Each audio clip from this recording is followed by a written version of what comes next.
Can money buy love? Our guest, Dr. Lukas Dean, PhD in business at William Paterson University, has some revealing insight on money, materialism, and marriage. Let's talk about a study you did with some 600 people.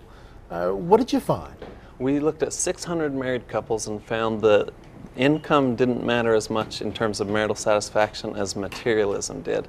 The more materialistic a couple is, the more they perceive financial problems and the less satisfaction they have in their marriage. So love had little to do with it. No. Or less to do with it. It wasn't so much money and income as it was how they feel about possessions and things in terms of materialism. So how did you measure their feelings about possessions, or what kinds of questions did you put to them? The 600 couples take assessments where they answer how they feel about different parts of the relationship, how they feel about money and things, and the stronger they feel about possessions and things, the worse it is for their outcomes, their communication, their 5 different variables we looked at in marriage in terms of communication, intimacy, and marital satisfaction overall. And of those 5, you're saying that those things suffered the less they had or the more they had? The more materialism, the worse their marital outcomes were.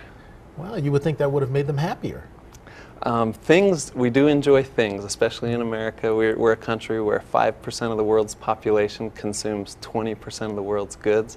So we do love consuming things in America, but that pursuit to always have the best and the shiniest can sometimes hurt our relationships. In the business world, have you found that fueled by corporate America, that there are studies that prove what you've found, and that they're pushing at us consumerism at the, at the threat of our relationships and interactions? Well, I think not just the marketing, but just sometimes we as parents can contribute to the problem. We want to provide the very best for our children, and in that desire to provide the best, we almost teach our children that they have to have the best of everything instead of being happy with what they have. Let me ask you about the flip side. People who had less, what did you find out about them in terms of those 5 areas you looked at?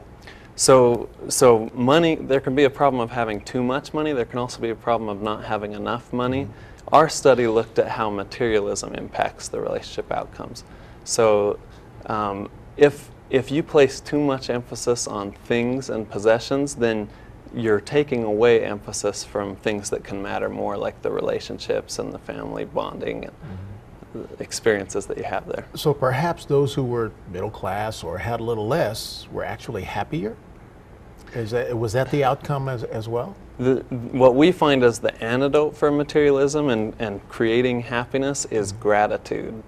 Research done by Dr. Nathan Lambert found that the more gratitude you have, that offsets the other negative impacts of materialism. So if you're grateful for what you have, then you're not so consumed by what you don't have. Really? So you could be filthy rich and be very unhappy. Correct. And let me ask you this. A lot of times husbands will talk about the fact, well, if she isn't happy, nobody's happy.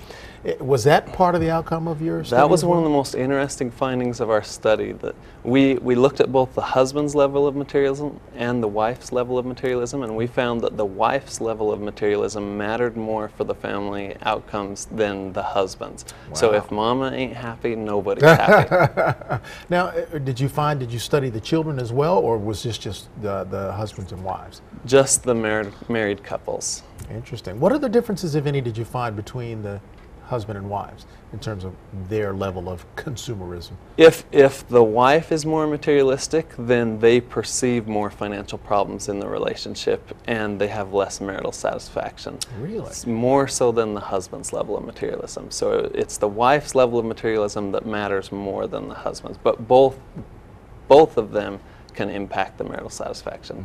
Was there one more dominant than the other? If you found in this case where the husband was far less materialistic, was he able to perhaps draw down the wife's so-called materialism? We did a follow-up study at William Paterson University where we looked at if the couples are the same in terms of materialism. So generally in marriage research, when couples have similarities, it's an asset. It helps the relationship. So we expected that if both partners had materialism, that they might be better off. He would come home happy to show off his new leather jacket. She'd come home happy to show off her new leather boots.